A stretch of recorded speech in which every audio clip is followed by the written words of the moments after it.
Irmãos, conforme anunciado, a gente vai iniciar hoje uma série de exposição bíblica lá em 1 Pedro. Então já convido os irmãos a abrir a sua Bíblia lá em 1 Pedro, verso 1 e verso 2. A gente vai ver a introdução da carta de Pedro.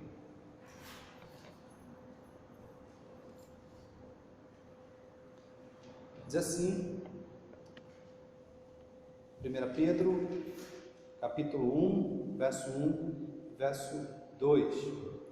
Pedro, apóstolo de Jesus Cristo, aos eleitos que são forasteiros da dispersão do Ponto, Galácia, Capadócia, Ásia e Bitínia, eleitos segundo a presciência de Deus Pai, em santificação do Espírito, para a obediência e a aspersão do sangue de Jesus Cristo, graça e paz vos sejam multiplicadas.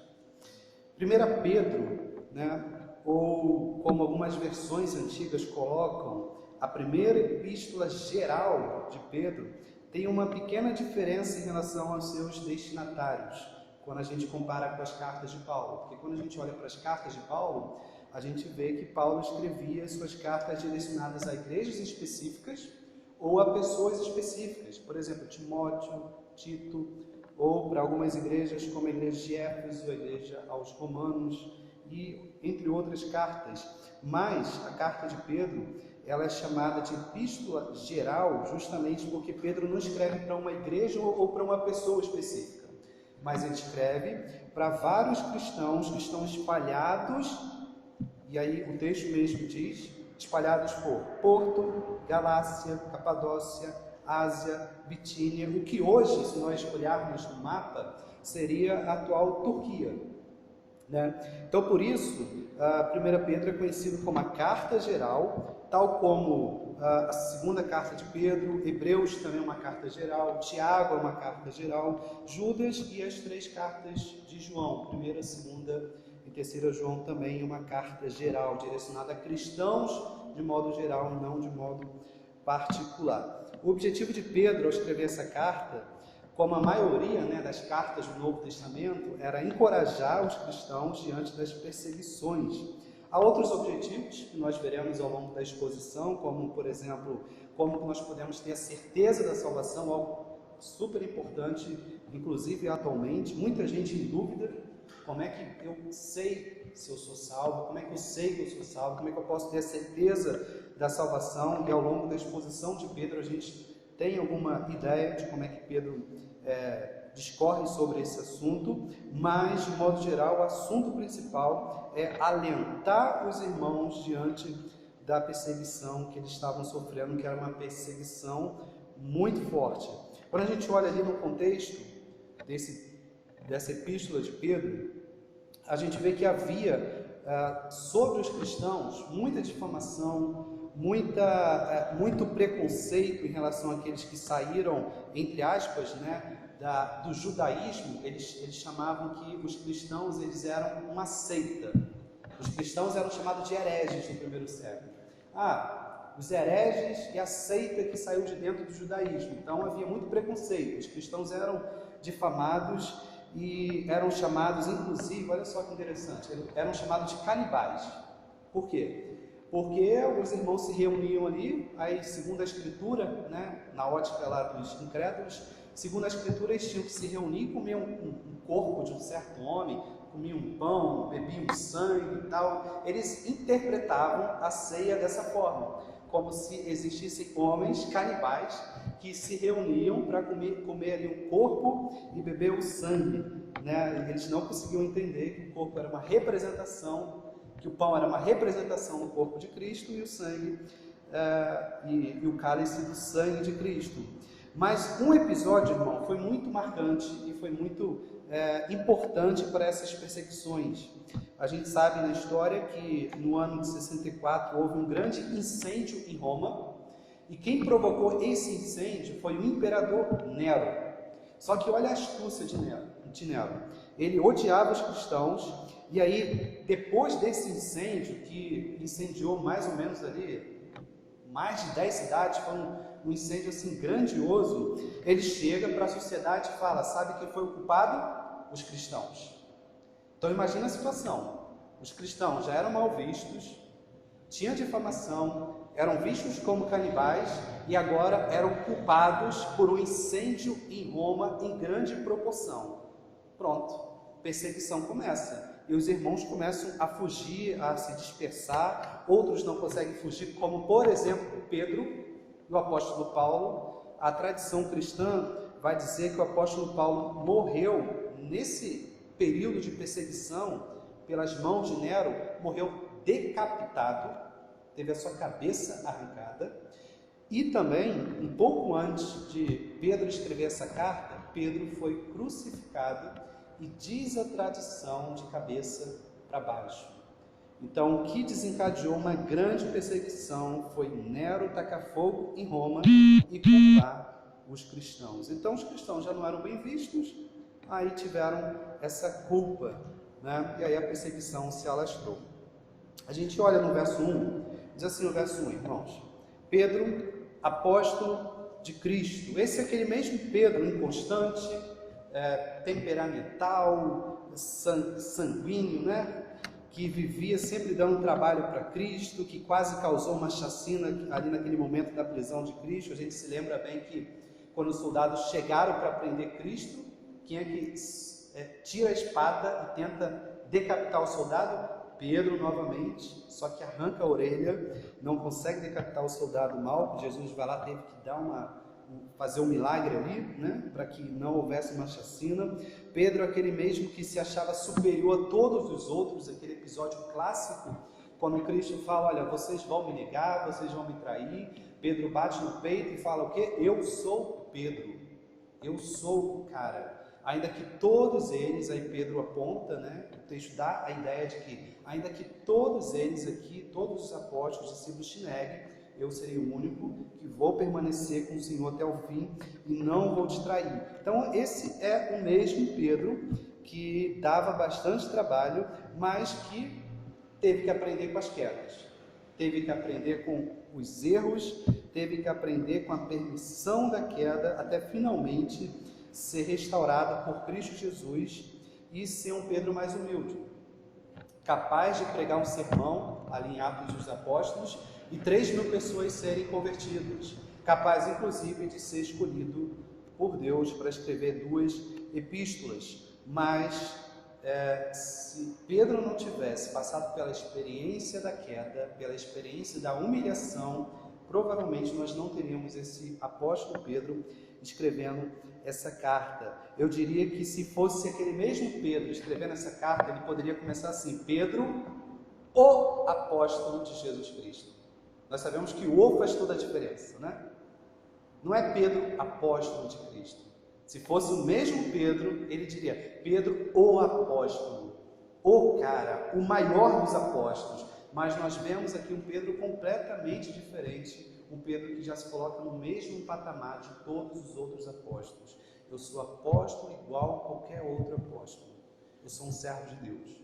Então aqui Pedro passou pela queda e agora começa já a mostrar a diferença daquele que é humilhado para que depois possa ser usado pelo Senhor Jesus Cristo. Então ele começa dizendo Pedro, o apóstolo, ou melhor, Pedro, apóstolo de Jesus Cristo, mostrando ali que foi transformado por Deus. Quando a gente olha para essa questão de apóstolo, eu não preciso desenvolver, porque no domingo a gente já tratou sobre essa questão, né, de por que não existe mais apóstolo nos tempos atuais, mas unicamente os 12 mais um, que é o apóstolo Paulo, né, e Matias sendo substituto ali de Judas Iscariotes.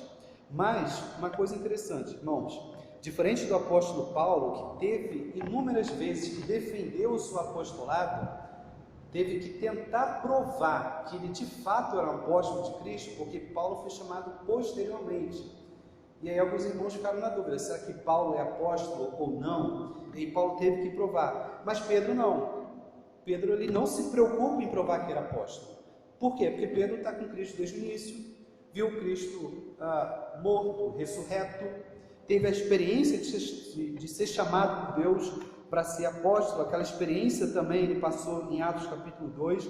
Então Pedro, por assim dizer, havia cumprido todos os requisitos para o apostolado. Então Pedro não se preocupou, como o apóstolo Paulo, em provar que ele era apóstolo de Cristo. Aqui, irmãos, eu queria abrir uma importante aplicação para os nossos tempos, né? Para Pedro poder ser de fato usado por Deus na pregação do Evangelho, como por exemplo essa que eu mencionei, né? Milhares de pessoas sendo salvas, milhares de pessoas sendo convertidas pelo Senhor Jesus Cristo, e para ele poder escrever 2 cartas como essa que a gente está iniciando hoje, inspiradas por Deus, cartas que passaram por anos e anos e chegou até nós, ele teve que antes ser não apenas quebrantado, às vezes a gente usa a palavra quebrantado, mas quebrado em inúmeros pedaços. Quando a gente vê aquele relato ali de Pedro traindo a Cristo e chorando amargamente, imagina um quebrantamento interior. Imagina aquele momento em que Jesus ele passa por aqueles 3 dias, como nós mencionamos domingo aqui, no ventre da terra. Imagina esses 3 dias na vida de Pedro. Como que Deus estava tratando no coração daquele traidor, daquele homem que negou Jesus, mas antes se achava o cara. E aí a gente vê que naturalmente, assim como eu falei que nós somos Nínive na exposição de Jonas, eu diria que todos nós somos como Pedro também. Às vezes a gente escolhe, né, aquele apóstolo mais amado. Não, eu quero me parecer com João, sempre encostado em Cristo, sempre abraçado com Cristo. Mas não, a nossa descrição sempre é a pior descrição que a gente encontra na Escritura. Quer encontrar você lá? Procura o pior da Escritura e você vai encontrar lá. Porque é assim que a Bíblia descreve todo homem. Então, naturalmente, nós somos como Pedro, pessoas orgulhosas, pessoas soberbas, pessoas que dão trabalho a Deus. Sim, nós damos trabalho a Deus. Aí Deus precisa vir na nossa vida, nos quebrantar, nos humilhar, nos colocar lá embaixo, para que depois nós possamos ser usados por Jesus Cristo, e aí sim pregar o Evangelho e pessoas serem convertidas. E aí sim fazer obras grandiosas. Não mais escrever uma carta como Pedro escreveu, porque a Escritura está fechada, mas poder pregar o Evangelho e pessoas serem convertidas, poder pregar e pessoas serem curadas, poder mostrar de fato que nós fomos transformados pelo Senhor, porque muitas vezes nós queremos fazer a obra do Senhor ainda quando orgulhosos, ainda quando soberbos, ainda não quebrantados. Deus precisa, antes de usar o seu servo, precisa sempre quebrar. Não existe um servo que Deus use sem que antes ele não seja moldado, quebrado, para que ele reconheça que o poder vem de Deus e que a obra que ele vai realizar não pode ser pela força do seu braço, mas pela dependência de Deus. Porque, irmãos, irmãs, a gente só reconhece o poder de Deus quando os poderes são tirados dos nossos ombros e dos nossos braços. Se a gente não é quebrado, a gente se acha forte demais. Deus tem que vir antes, quebrar a nossa natureza e mostrar como que nós devemos ser usados por Deus. Dói demais. Às vezes dói muito, às vezes a gente não consegue suportar, mas às vezes é necessário, assim como uma cirurgia para tirar um câncer, é necessário que Deus use de alguns instrumentos dolorosos para tirar as nossas mazelas, as nossas dificuldades, aquilo que impede que Deus possa estar nos usando e que o reino dele possa estar sendo propagado por intermédio das nossas vidas. Então, às vezes vai doer, às vezes dói, mas é necessário e é bom, porque você vai ver a transformação não só na sua própria vida, mas depois da sua vida ser transformada, você vai poder ver a transformação da vida daqueles que estão à sua volta. Continuando no verso 1, Pedro, apóstolo de Jesus Cristo, aos eleitos, ou aos eleitos de Deus, aos cristãos escolhidos por Deus antes da fundação do mundo, aqueles que foram escolhidos dentre os pecadores depravados, Mas, irmãos, esse status, entre aspas, de eleito, não é daquele que torna a pessoa especial, né? Eu sou um eleito, eu sou uma pessoa especial aos olhos de Deus. Pelo contrário, porque sempre Deus, quando a gente olha para a Escritura Sagrada, a Bíblia mesma vai dizer que Deus sempre escolhe as coisas loucas e desprezíveis desse mundo para confundir as sábias. Então, o fato de ser eleito não dá a nós um status de celebridade, digamos assim, né? Conforme eu falei domingo, quando Jonas e o povo eleito de Israel achava que tinha um status de celebridade diante de Deus, mas pelo contrário, o fato de ser eleito mostra que Deus escolhe as coisas loucas e desprezíveis para confundir as sábias. Então, o fato de ser cristão, conforme eu falei aqui, e ser eleito de Deus, não nos dá a prerrogativa da arrogância, porque a eleição divina é unicamente pela graça, mediante uma fé doada por Deus mesmo, sem que nenhum homem possa participar dessa eleição, justamente para que nenhum homem se glorie diante dele, porque a salvação é pela graça, pela maravilhosa graça de Deus. Então Pedro direciona a sua carta, né? Pedro, apóstolo de Cristo, direcionando aos eleitos, aqueles que são cristãos, e ele continua, que são forasteiros. O apóstolo Paulo diz em Filipenses 3:20 que nossa pátria está nos céus. O autor aos Hebreus, também no capítulo 11, verso 13, vai dizer que nós somos forasteiros e peregrinos nessa terra. E Pedro aqui coloca a expressão, nós somos forasteiros. Então, em várias partes da Escritura, nós vemos que nós somos tidos, né, e temos a titulação de pessoas forasteiras, peregrinas, que estão de passagens, que não acumulam bens, que não estão nessa terra para habitar aqui para sempre, mas que deve ter sempre em mente a ideia de que nós estamos aqui por um breve tempo e que tudo logo vai acabar e a gente vai definitivamente para a nossa pátria, que é o céu. Então nós somos forasteiros. E a gente não pode perder esse título. A gente não pode perder de mente essa ideia, porque muitas vezes a gente se esquece que nós estamos aqui de passagem e podemos correr o risco, como Demas, quando Paulo cita lá em 2 Timóteo, de amar o presente século. Se nós perdermos de vista a ideia de que somos forasteiros, peregrinos, que temos uma pátria no céu, nós podemos achar tesouros aqui na terra. E se nós acharmos tesouros na terra, a gente vai ser como Demas, vai amar esses tesouros, porque a gente vai colocar o nosso coração nele. Então, quando a gente olha na história da igreja, a gente vê que muito se falava a respeito da volta de Cristo, e a volta de Cristo, pregada com muito mais frequência antigamente, trazia sempre esse senso de urgência, de preparação, essa ideia de que nós estamos sempre de passagem, de que nós temos que estar sempre preparados para a volta de Cristo. E aí a gente percebe que com a queda das pregações sobre a volta de Cristo, há um aumento do desejo de viver cada vez mais confortável nessa terra, e a gente acaba se esquecendo que nossa pátria, que a nossa nacionalidade é celestial, a nossa pátria é nos céus. E aí, quando a gente olha para essa carta de Pedro e olha para o contexto, a gente percebe o seguinte: os irmãos estavam sofrendo, passando por perseguições, fugindo da sua terra, indo por vários lugares. Quando Pedro escreve, olha, vocês são forasteiros, isso dá paz aos irmãos. Isso dá descanso para aqueles que estão andando por aí, tentando fugir da perseguição, não encontra um local, e aí Pedro escreve para essas pessoas e fala, olha, não se preocupem, porque dentro em breve vocês vão encontrar definitivamente a pátria celestial que Deus preparou para vocês.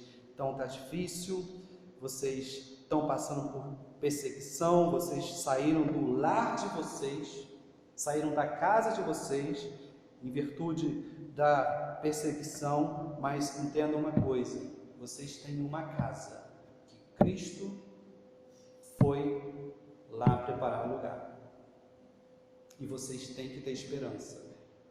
Uma viva esperança, conforme a gente vai ver no relato aqui de Pedro. Uma viva esperança de que a nossa casa é no céu e que vocês podem ficar tranquilos. E um ponto importante aqui para a nossa vida é que nós devemos sempre analisar como está o nosso coração.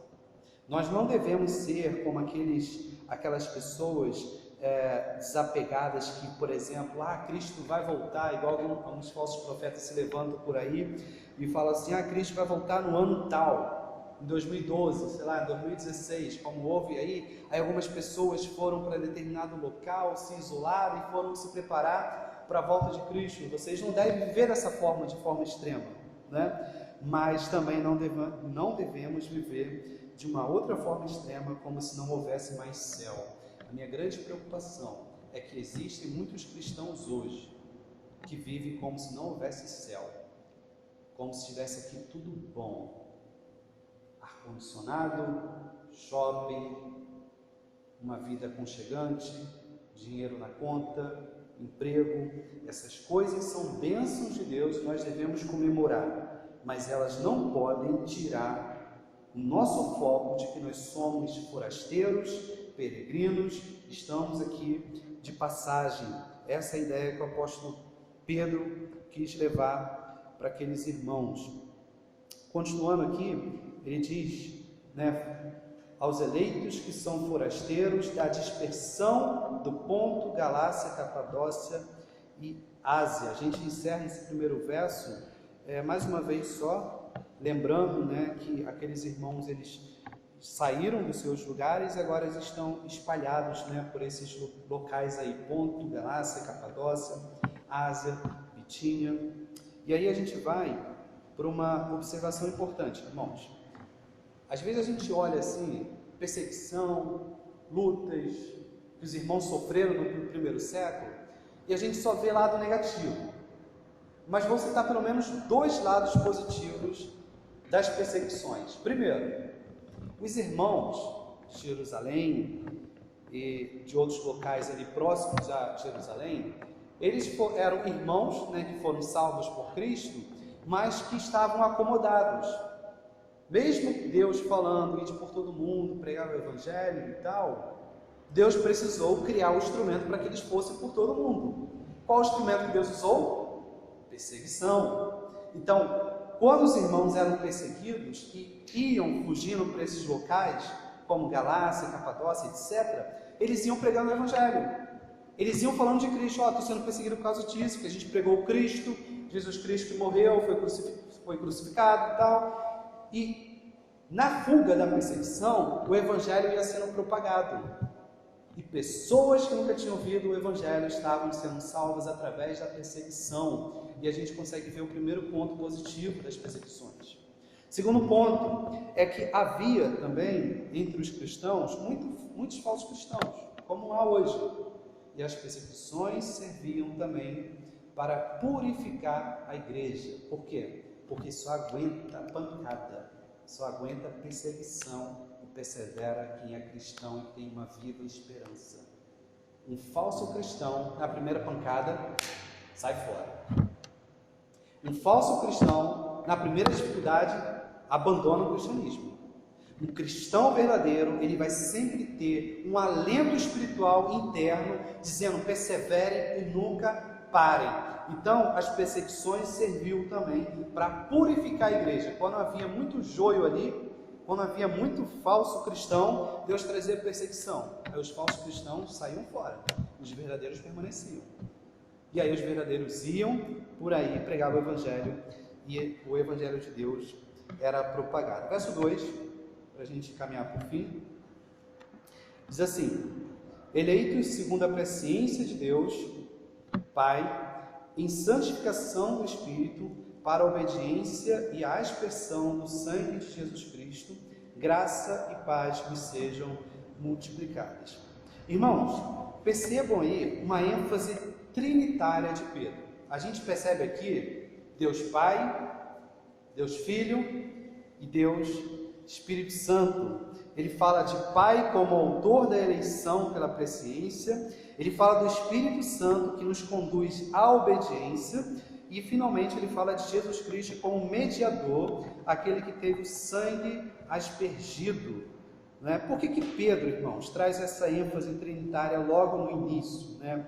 Primeiro, ele diz que aqueles cristãos eram eleitos de Deus segundo a presciência divina. E aqui um detalhe importante que a gente deve perceber. Alguns olham para essa palavra, presciência, e dizem que Deus sabe do futuro, porque Ele olha para o futuro e sabe tudo que vai acontecer. Que a eleição é tipo assim: Deus olhou para o futuro, viu aqueles que iriam crer nele e elegeu essas pessoas.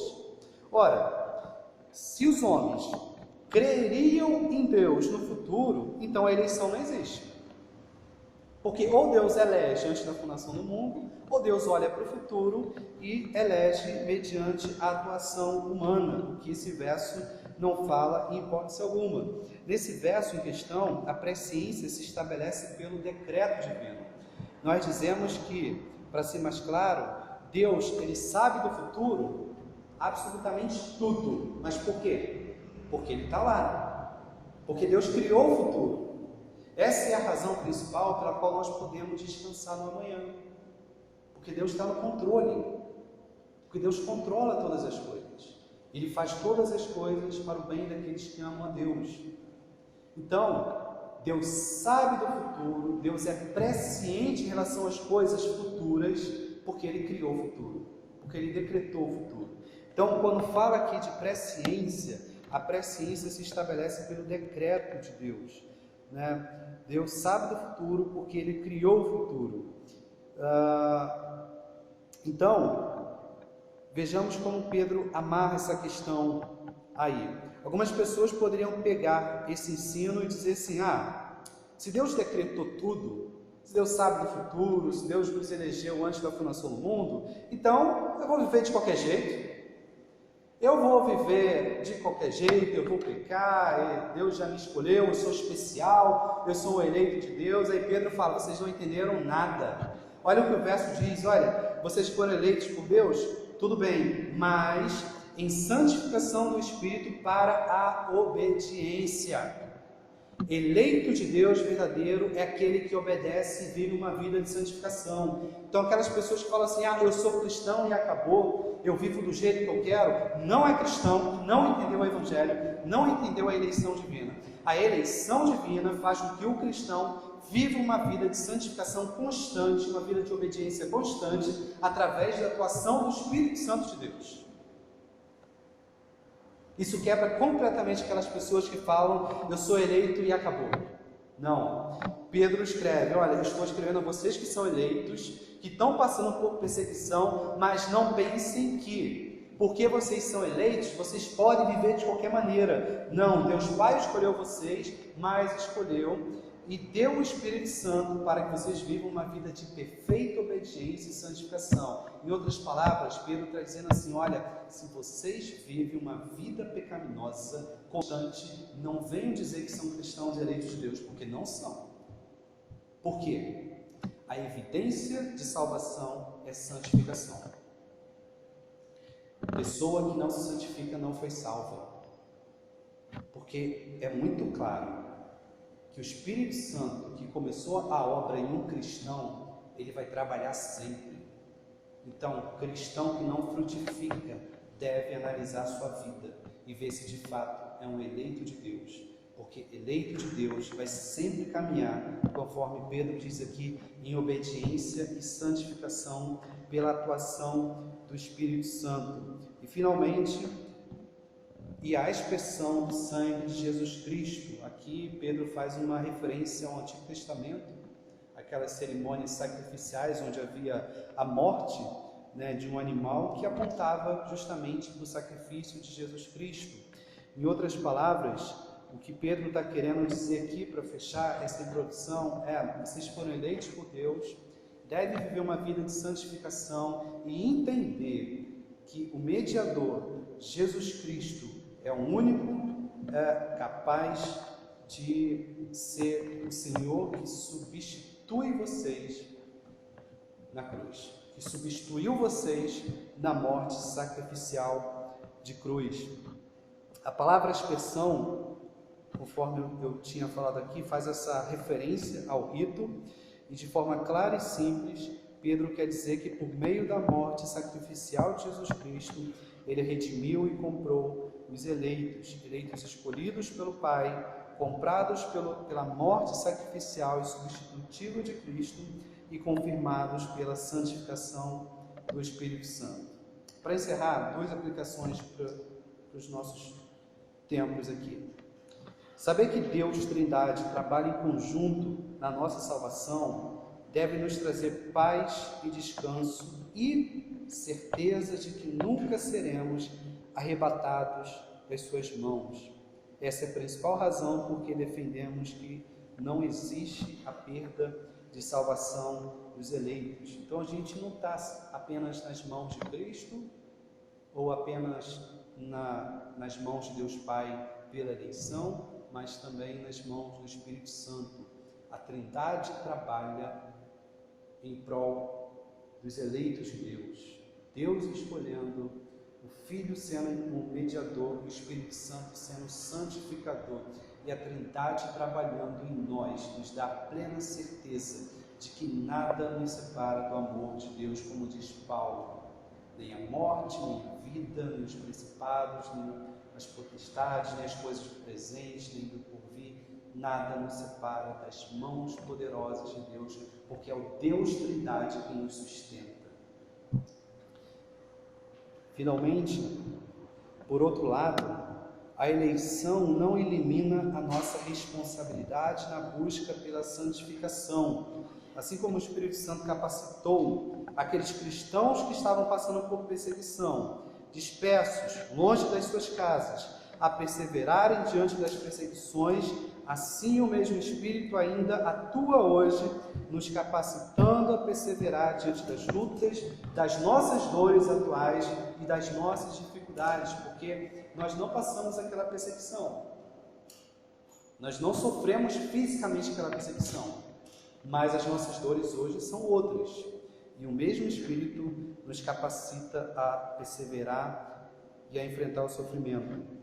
Então, que Ele nos ajude, que Ele me ajude, que sejamos um povo eleito de Deus, salvo por Cristo, crucificado, que vive, mesmo diante dos sofrimentos, de modo digno do Evangelho, sendo capacitado pelo poder do Espírito Santo a perseverar e a sempre lutar contra o pecado.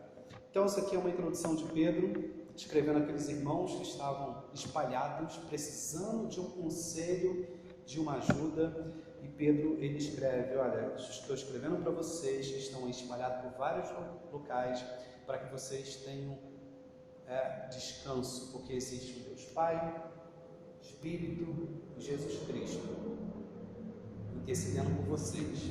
Não desistam, porque existe um lar eterno preparado para vocês. E para nós hoje a mesma coisa. Independente das nossas lutas e perseguições, entre aspas, nós podemos confiar que existe um Deus Trindade, que trabalha também para que nós nunca venhamos a desistir, mas que tenhamos uma viva esperança de que existe uma pátria, que nós somos apenas forasteiros aqui na terra. Amém. Oremos a Deus.